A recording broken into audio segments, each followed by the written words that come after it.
The way I look at it, it's like we can all learn and talk to each other, and I'll reach out to them when they have a listing and it's sitting for a while, whatever. And I know what it's like when you have a listing, it's not selling, and the client doesn't want to go lower the price, and there's all these things, but you're Yeah. like right on the edge of them being like, okay, I want to take it off the market.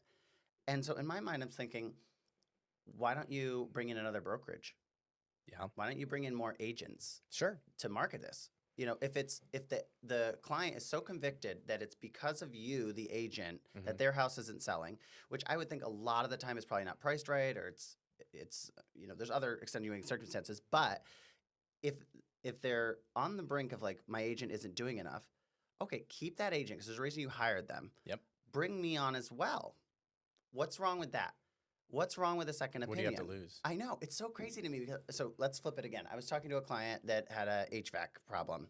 Came and got it inspected, said it like completely needs to be replaced. So naturally, this client is from an old school mindset. They said, well, let me get a second opinion. Got a second opinion, same part, the compressor, it's like old, the unit should just be replaced.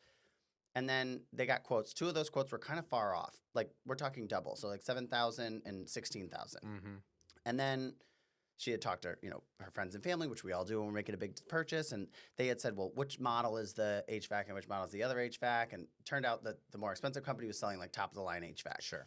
So she then said, well, okay, let me go get another opinion, third opinion. Now we're talking about under $15,000 investment in your home. HVAC, pretty important here in Austin. Absolutely. But three, and I think there was even a fourth that she called but didn't come out, people just to get a quote on that.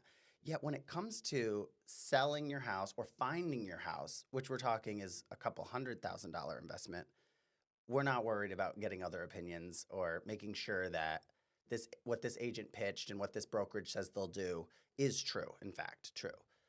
And it's so interesting to me because there's such exclusivity in real estate, which I think is important. We've talked about the loyalty conversation. Yeah. I think once you've decided to install your HVAC, you don't call the other company back to watch the guy installing your HVAC from the other company and say, could you watch him and make sure this is installed properly? You don't need multiple people once you've made your decision to go with one company. Right.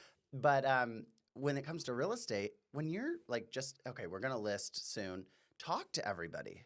Sure. Talk to multiple brokerages, I totally agree. Figure out even another one that I was thinking about the other day is a lot of agents, which totally makes sense, sell their own houses or do their own house